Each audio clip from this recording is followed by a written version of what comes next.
Welcome friends. आज अभी हम यूनिफॉर्म सर्कुलर मोशन को ही आगे स्टडी करेंगे और कुछ केसेस उठाएंगे,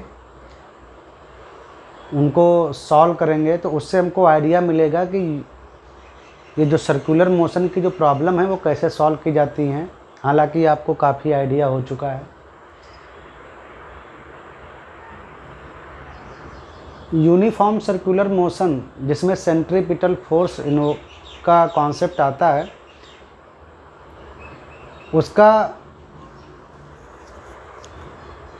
उसको सॉल्व करने का एक ही बहुत बेसिक कॉन्सेप्ट है कि आपको वो फोर्स ढूंढना है जो सेंट्रीपिटल फोर्स प्रोवाइड कर सके। वो फोर्स ढूंढना है जो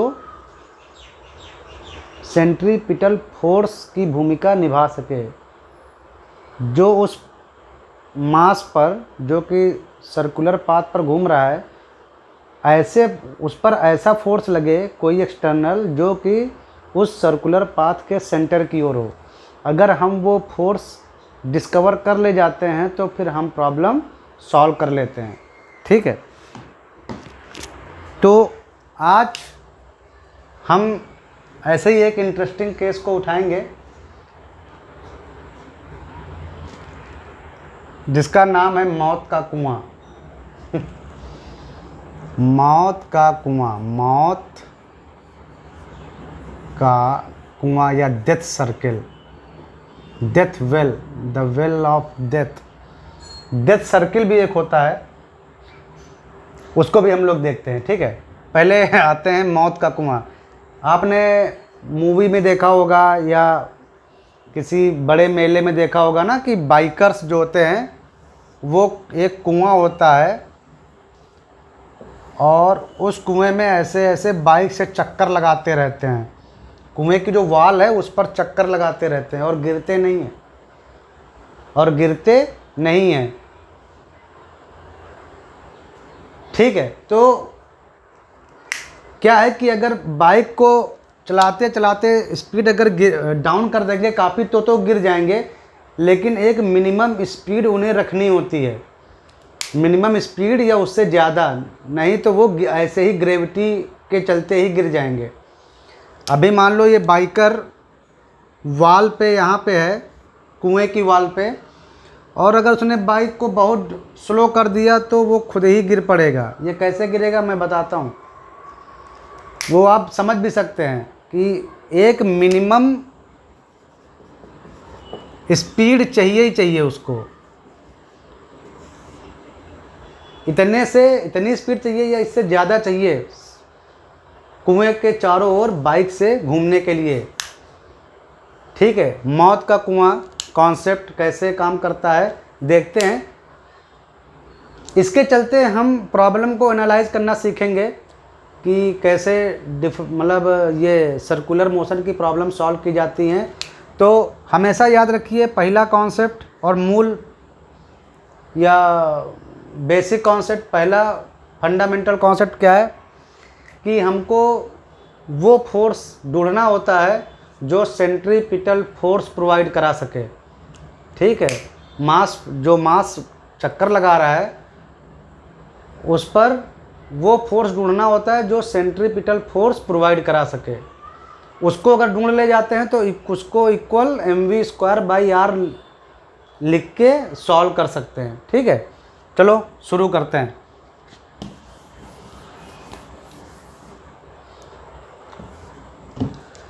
ये कुआं है और ये कुआं मतलब ऊपर से देखोगे तो कुआं चारों ओर दीवार होती है सर्कुलर, ऐसे ऐसे।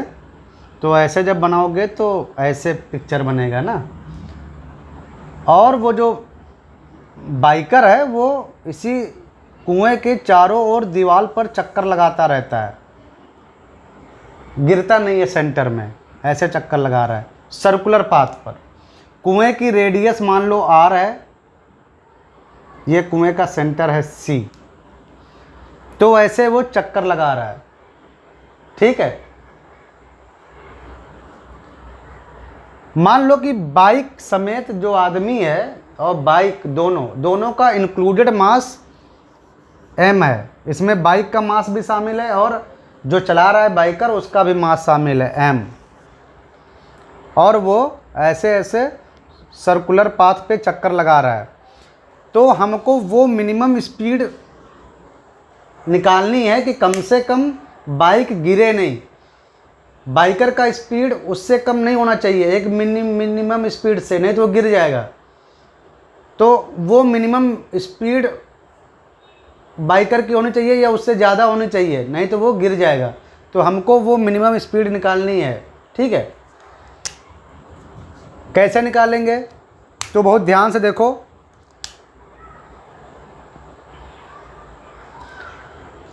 ये तो समझ में आ गया ना। हाँ, अब बहुत ध्यान से देखना है। थोड़ा इधर चित्र बना देते हैं दूसरा। ये हमेशा मुझे परेशान करता है। ये कुएं की दीवार है और ये मान लो बाइक है और ये आदमी बाइक से चला रहा है ना। तो ये अभी यहाँ पे है, कांटेक्ट में है। तो क्या तुम बता सकते हो कि अब ये कुआं ऐसे है सर्कुलर, तो अगर वो सर्कुलर मोशन परफॉर्म कर रहा है तो ज़रूर कोई ना कोई ऐसा फोर्स काम कर रहा है जो रिक्वायर्ड सेंट्रीपिटल फोर्स प्रोवाइड करा रहा है। हमको वही सेंट्रीपिटल ढूंढना है फोर्स।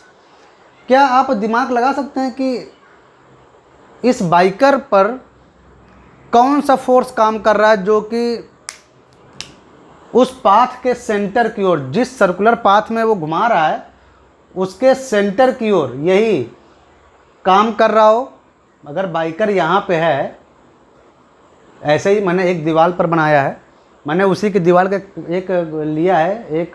तो ये जो बाइकर है इस पर ऐसा कौन सा फोर्स काम कर रहा है जो सेंटर की ओर काम कर रहा हो, क्योंकि कोई ना कोई फोर्स काम करना चाहिए सेंटर की ओर। वही सेंटर की ओर काम करने वाला फोर्स ही सेंट्रीपिटल फोर्स प्रोवाइड करा पाएगा। अगर हमको ऐसा फोर्स नहीं लगा सेंटर की ओर तो हम सर्कुलर मोशन परफॉर्म कर ही नहीं पाएंगे, बाइकर कर ही नहीं पाएगा सर्कुलर मोशन परफॉर्म। दिमाग लगा सकते हो कि इसमें कौन सा ऐसा फोर्स है जो सेंटर की ओर काम कर रहा है। बिल्कुल सही। ये जब बाइकर दीवार के कांटेक्ट में होता है तो क्या होता है कि वही फंडामेंटल कॉन्सेप्ट कि अगर दो ऑब्जेक्ट कांटेक्ट में होते हैं तो वहाँ पर नॉर्मल कांटेक्ट फोर्स काम करता है। नॉर्मल कांटेक्ट फोर्स एंड ये काम करता है। देखो ये बाइकर इस वाल, कुएं की जो वाल है इसके कांटेक्ट में है, तो ये बाइकर, अगर आप इसको ध्यान से अलग अलग करके देखो तो ये जो बाइकर है जो चला रहा है बाइक, इस पर कुएं की वाल लगाएगी फोर्स एक नॉर्मल, और कुएं की वाल को अगर ध्यान से देखो तो इतना ही फोर्स बाइकर अपने बाइक के टायरों से कुएं की वाल पर लगाएगा। क्योंकि ये दोनों बाइकर और वाल कुएं की वाल और बाइकर के जो टायर्स थे वो कांटेक्ट में थे, तो कांटेक्ट में है तो यहाँ पर ये नॉर्मल कांटेक्ट फोर्स काम करेगा यहाँ पर। और वो जो नॉर्मल फोर्स होगा वो इस सर्कुलर पाथ के सेंटर की ओर काम करेगा एन बाइकर पर। ये जो बाइकर पर जो एन जो नॉर्मल फोर्स काम करेगा कुएं की वाल का, ये उस सर्कुलर पाथ के सेंटर की ओर काम करेगा। और यही जो एन है यानी नॉर्मल फोर्स, वो हमें सेंट्रीपिटल फोर्स प्रोवाइड कराएगा। समझ में आया? यही जो एन है वही हमारा सेंट्रीपिटल फोर्स प्रोवाइड कराएगा। तो इस एन को हम ऐसे लिख सकते हैं mv²/r,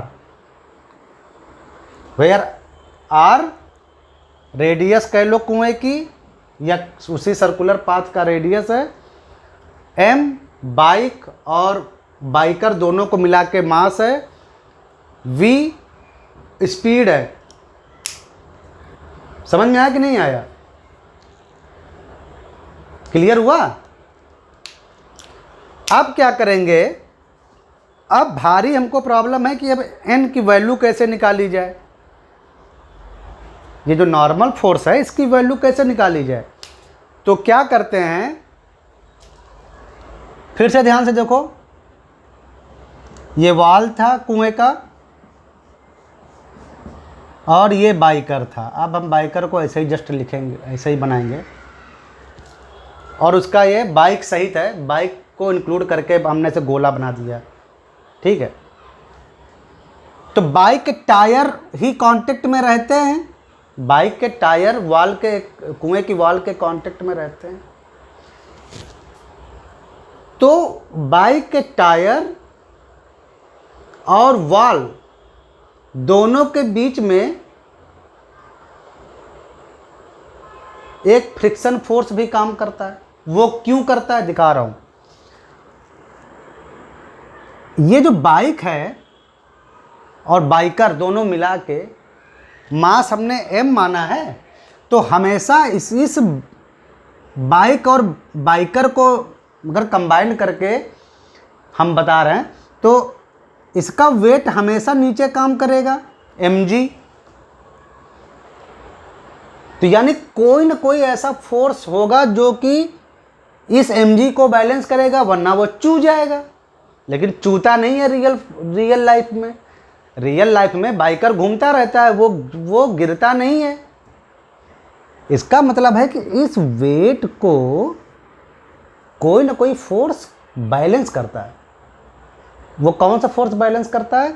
वो फोर्स क्या है कि देखो, ये जो टोटल बाइक और बाइकर को मिला के ये जो मास है, ये नीचे गिरने का प्रयास करेगा, तो और वो गिर नहीं रहा है, तो इसका मतलब इसके अपोजिट में इसको एक फोर्स रोक रहा है, वो है फ्रिक्शन फोर्स।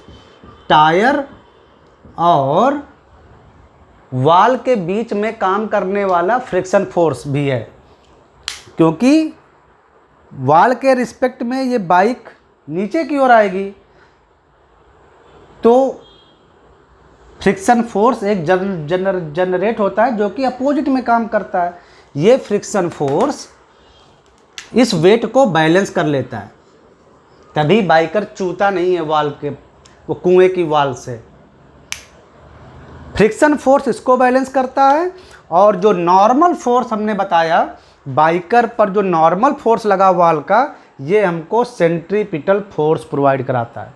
ये तो एक तो चीज़ हमको ये पता चली, और दूसरी पता चली कि फ्रिक्शन फोर्स अगर इसको स्मॉल f लिखें तो f जो है वो इसके वेट को बैलेंस कर लेता है। तो हमको दो फार्मूले पता हो गए, दो रिलेशन हमको पता हुए, हमने एनालाइज किया। Analysing is very important. किसी भी टाइप की प्रॉब्लम सॉल्व करने के लिए ना, ये हम आपको बता रहे हैं, आप एनालाइज करना सीखो, तभी आप डिफरेंट टाइप की प्रॉब्लम सॉल्व कर पाओगे। इतना समझ में आ गया? लिखा है कि हाँ, हम देखते हैं कि जब घूमता है मौत के कुएं में वो बाइकर, तो वो मिनिमम स्पीड से अगर हम लोग देखते हैं कि अगर मान लो वो अपना इंजन बंद कर देगा तो गिर जाएगा, यानी ये वेट ज़्यादा हो जाएगा, फ्रिक्शन फोर्स उसको रेजिस्ट नहीं करने पाएगा। तो मिनिमम स्पीड चाहिए ही चाहिए, और वो मिनिमम स्पीड ऐसी है कि जस्ट इसके वेट को वो फ्रिक्शन फोर्स बैलेंस कर पाएगा, यानी लिमिटिंग स्टेट। उसके बाद अगर उससे डाउन किया वेलोसिटी तो वो गिर जाएगा, यानी वो फ्रिक्शन फोर्स उसको रोक नहीं पाएगा। तो यानी ये जो मिनिमम स्पीड जो हम चाहते हैं जानना कि कम से कम कितनी स्पीड से चलाएं कि बाइकर गिरे नहीं मौत के कुएं में, तो उस कंडीशन में ये जो फ्रिक्शन फोर्स है F, वो हमारा लिमिटिंग फ्रिक्शन फोर्स होगा, यानी Fs मैक्स। हमने अगर वेलोसिटी इस मिनिमम स्पीड से डाउन कर दी तो ये वेट जो है mg बाइकर का, वो इस फ्रिक्शन फोर्स जो कि सपोर्ट कर रहा है अपोजिट डायरेक्शन में, उससे ज़्यादा हो जाएगा और बाइकर गिर जाएगा। समझ में आया? तो यहाँ पर लेकिन एफएस मैक्स होता कितना है वो हम जानते हैं, वो है टायर्स और कुएं की जो वाल है उसके बीच में जो फ्रिक्शन है उसका फ्रिक्शन कोफिशिएंट म्यूएस और इनटू नॉर्मल फोर्स। ये दोनों कांटेक्ट में है ना, तो नॉर्मल फोर्स, ये दोनों यहाँ है तो वही नॉर्मल फोर्स n। तो हमको यहाँ से ये चीज़ मिल गई, ये उठा के यहाँ पर रख दो। अब एफ एक्स मैक्स ही है तो ये आया equal mu S into N.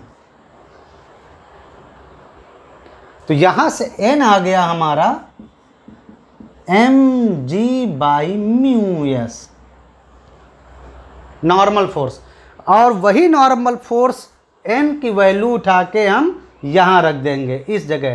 तो n की जगह पर mg बाई म्यू एस, और जो स्पीड है वो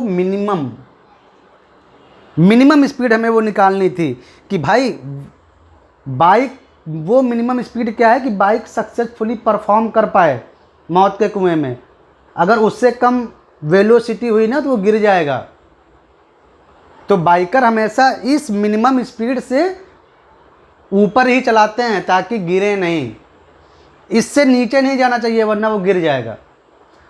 वो कितनी निकली मिनिमम स्पीड, m से m कैंसिल हुआ तो यहाँ से r इधर आ गया, तो v मिनिमम स्पीड यानी वो रिक्वायर्ड मिनिमम स्पीड जिससे कि मौत के कुएं में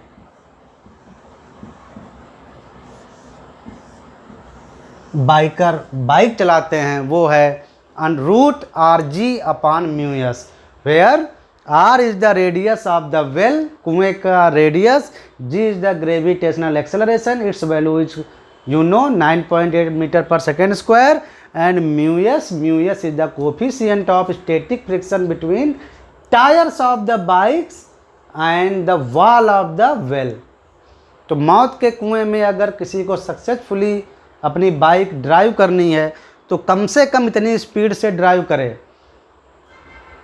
बेटर है कि इससे ज़्यादा ही स्पीड से ड्राइव करे तो सेफ रहने की संभावना ज़्यादा है। अगर इस स्पीड से कम पर ड्राइव किया तो ये बाइक ऐसे ही नीचे गिर जाएगी, क्योंकि ये जो mg है ये लिमिटिंग फ्रिक्शन फोर्स से ज़्यादा हो जाएगा। तो ये है हमारा मौत का कुआं। समझ में आया? सर्कुलर मोशन वाले प्रॉब्लम्स में आपको पहला काम ये है आपका कि आप वो फोर्स सक्सेसफुली एक्नॉलेज करें जो कि उस मास पर, जो कि मास सर्कुलर मोशन कर रहा है उस पर वो फोर्स सक्सेसफुली नॉलेज करें जो कि उस मास पर काम कर रहा हो और सेंटर की ओर काम कर रहा हो, उस सर्कुलर पाथ के सेंटर की ओर काम कर रहा हो। वही फोर्स हमारा सेंट्रीपिटल फोर्स होता है रियल में, उसी को हम mv²/r से इक्वेट कर सकते हैं। समझ में आया? तो यह है मौत का कुआं। ठीक, और सिमिलरली हम एक और मौत का कुआं नहीं, मौत का चक्कर देखते हैं। मौत का चक्कर वो क्या होता है? मौत का चक्कर, हाँ,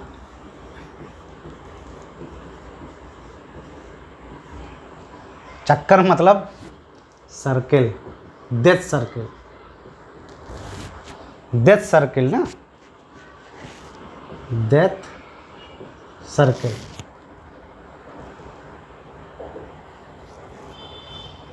वीडियो बन भी रहा है कि नहीं बन रहा है, जस्ट एक मिनट चेक करते हैं। बन रहा है। कभी कभी बहुत ख़राब क्वालिटी आती है प्रिंट की। ये वीडियो मैं 4K पर बनाता हूँ, 4K रिजोल्यूशन पर। तो क्या है ना कि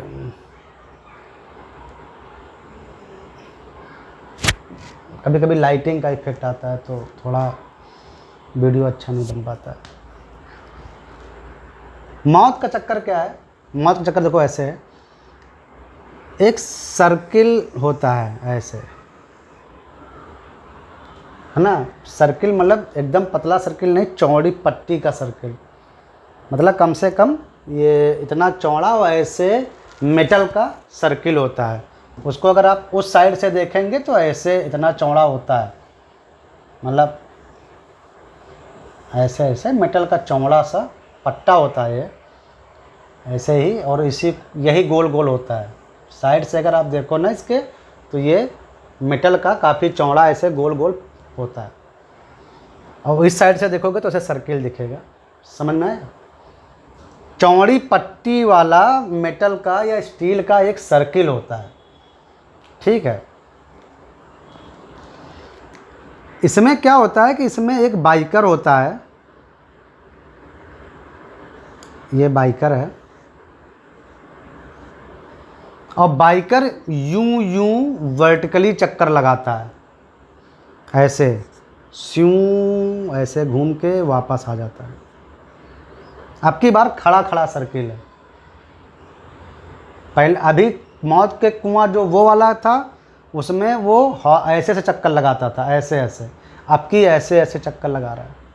चक्कर दोनों में वही चक्कर का काम दोनों में है, बस अब की बार थोड़ा वर्टिकल है। ये आदमी ऐसे से चक्कर लगा रहा है बाइक से, बाइकर। ये बाइक है और इसको ऐसे घुमाना है।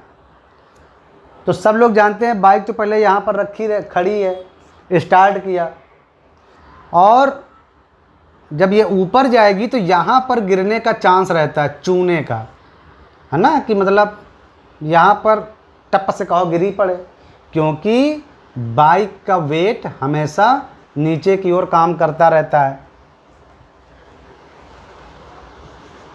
ये पहिए हैं बाइक के, नीचे पहिए बना दिए। ये बाइक नीचे गिर सकती है। तो खतरा कहाँ पर है? खतरा इस जगह पर है। कहाँ पर? सबसे ऊपर वाले पॉइंट पे। हमें इस पॉइंट पर सबसे ज़्यादा खतरा है। चू सकती है बाइक सीधे। बाइक तो चाहे जहाँ रहेगी, बाइक जब यहाँ भी रहेगी ऐसे, तब भी बाइक का वेट ऐसे नीचे काम करता रहता है। तो सक्सेसफुली अगर हमको इसको एक राउंड लगवाना है, तो यहाँ तक बाइक पहुँच के इधर आ जानी चाहिए। अगर यहाँ तक एक सर से पहुँच गई, फिर इधर दिक्कत नहीं है। सबसे खतरा यहीं पर रहता है, क्योंकि चढ़ाई पड़ती है ना, तो बाइक की एनर्जी काफ़ी लॉस होती है, और इधर से उतराई में आराम रहती है। तो हमको ये पता करना है कि मिनिमम यहाँ पर स्पीड बाइक की कितनी होनी चाहिए। ज़्यादा अगर स्लो हो गई बाइक तो टप से चू जाएगी। तो हमको वो मिनिमम स्पीड निकालनी है, जिससे कि बाइक यहाँ पर वो मिनिमम स्पीड चाहिए ही चाहिए कि बाइक चक्कर लगा ले जाए पूरा। अगर यहाँ पर एक मिनिमम स्पीड से कम स्पीड हुई तो बाइक टप से गिर जाएगी। इसको भी बिल्कुल उसी तरह सॉल्व करते हैं। कैसे? हमको पहले ये बात दिमाग में हमेशा रखनी है कि अगर बाइक सक्सेसफुली एक चक्कर लगा रही है सर्कुलर पाथ पर, या सर्कुलर पाथ पर मोशन कर रही है, तो इसको एक सेंट्रीपिटल फोर्स मिलना ही चाहिए, रिक्वायर्ड सेंट्रीपिटल फोर्स। कोई तो ऐसा फोर्स हो जो इस बाइक पर काम करे और सेंटर की ओर काम करे, उस सर्कुलर पाथ के, यानी इस ओर, इस डायरेक्शन में।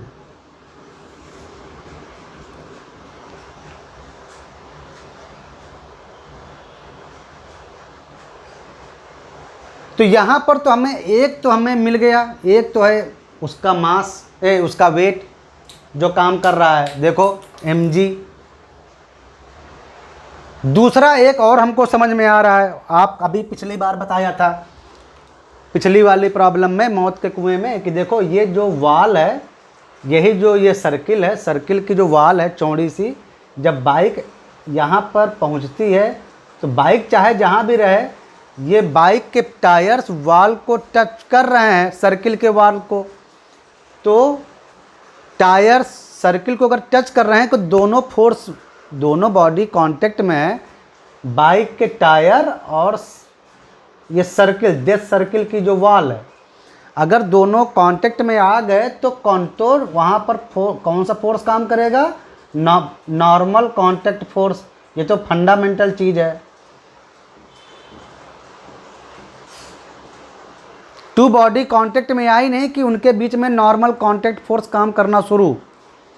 नॉर्मल कांटेक्ट फोर्स कैसे काम करता है? न्यूटन के थर्ड लॉ पर। मतलब जितना ये बाइक इस मेटल के सर्किल पर ऊपर नॉर्मल फोर्स लगाएगा, उतना ही वो मेटल सर्किल बाइक के टायर्स पर नॉर्मल फोर्स लगाएगा। तो कुल मिला के अगर आप बाइक को ऐसे बनाओ, सबसे टॉप पॉइंट पे बाइक जो है, तो बाइक पर टू फोर्स काम करेंगे।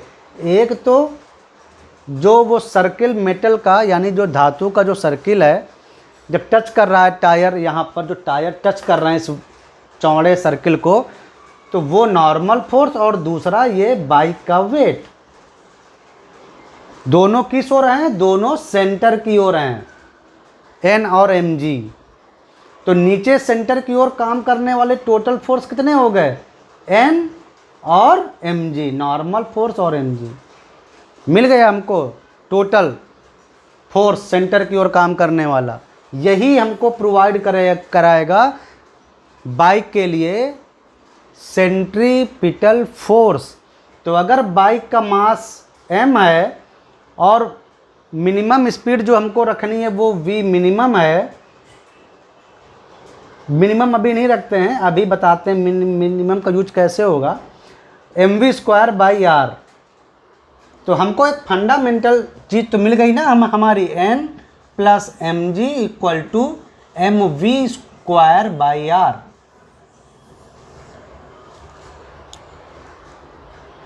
लगाता रहेगा बाइक चक्कर, लेकिन हमारा ध्यान चक्कर लगाने पर नहीं है। हमारा ध्यान है कि वो मिनिमम बाइक की स्पीड निकालनी है, कम से कम वो स्पीड चाहिए, ताकि ये तो पता रहे ना कि अगली बार बाइक को कम से कम कितनी स्पीड से चलानी ही चलानी है। मान लो अगर बाइकर ने उस रिक्वायर्ड स्पीड से या उस मिनिमम स्पीड से कम पे बाइक चला दी तो वो टप से गिर जाएगा।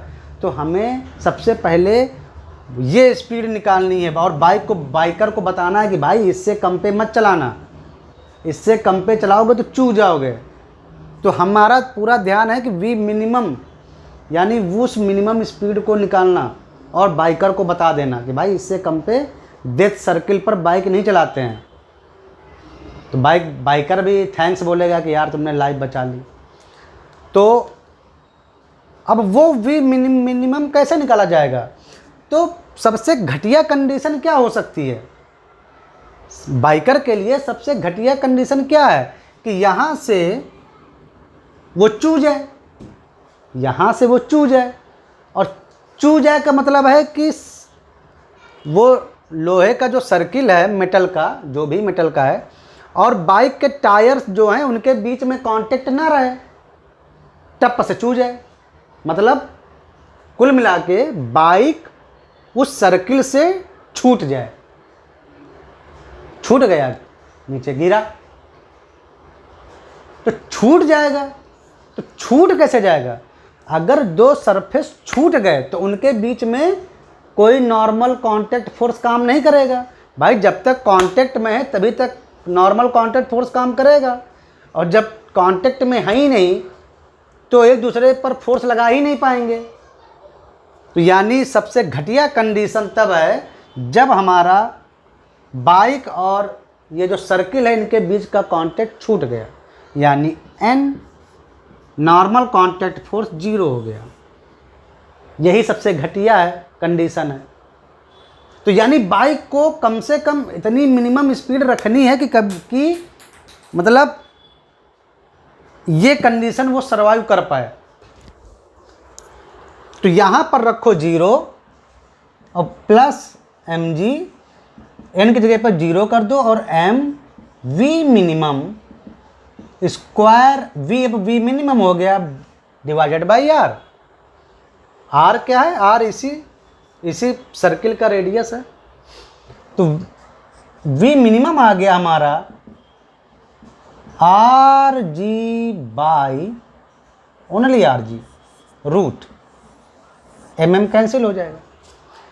तो यानी बाइकर अगर इतनी रूट आर जी से चलाएगा ना, रूट आर जी से चलाएगा, आर जहाँ रेडियस है और जी ग्रेविटेशनल एक्सेलरेशन, अगर बाइकर की यहाँ पर स्पीड इस पॉइंट पे, टॉप मोस्ट पॉइंट पे अगर इतनी रहेगी तो n आपका 0 हो सकता है, यानी n आपका 0 हो जाएगा, आप चूज सकते हो। इसका मतलब बाइकर को इससे थोड़ी ज़्यादा ही रखनी चाहिए स्पीड, यानी जो ये बाइकर है उसकी स्पीड चाहे थोड़ी ही ज़्यादा हो, सेफ चलाने के लिए टॉप पॉइंट पर, यानी यहाँ पर इस जगह पर सबसे ऊपर, इससे थोड़ी ज़्यादा ही हो तो अच्छा है, रूट आर जी से ज़्यादा ही अच्छा है। वी मिनिमम अगर आर जी पर चलाया, जो आया यहाँ से इतना चलाएगा तो n आपका 0 हो जाएगा। आप वो बाइकर उस डेथ सर्किल से गिर जाएगा नीचे, करेक्ट। तो ऐसे हम डेथ सर्किल में सर्वाइव करते हैं। तो हमने बाइकर को बता दिया कि भाई स्पीड जो है ना वो इससे ज़्यादा ही रखना। अब मान लो अगर ये जो स्टील का जो सर्किल है, मान लो इसकी रेडियस 10 मीटर है, तो वी मिनिमम जो होनी चाहिए वो कितनी होनी चाहिए, यहाँ से रूट आर की जगह पर 10 मीटर और जी की जगह पर 9.8 मीटर। अगर 9.8 को अगर 10 अप्रॉक्सीमेटली रख लो तो 10 मीटर पर सेकेंड आना चाहिए। यानी हम बताएंगे बाइकर से कि देखो भाई वी मिनिमम हमारा 10 मीटर पर सेकेंड आ रहा है इस पॉइंट पे। अगर तुमको सक्सेसफुली जस्ट सर्वाइव करना है तो बेटर है कि तुम 10 के बजाय 10.5 पे चला लेना, लेकिन इतनी भी मत रखना, ये सबसे घटिया कंडीशन है। जैसे ही तुम वी मिनिमम पर आओगे आपका नॉर्मल कांटेक्ट छूट सकता है, आप गिर सकते हो। तो इस तरह की सर्कुलर प्रॉब्लम सॉल्व करने के लिए या कोई भी हो, आपको बस एक काम करना है, आपको ध्यान से देखना है कि हमको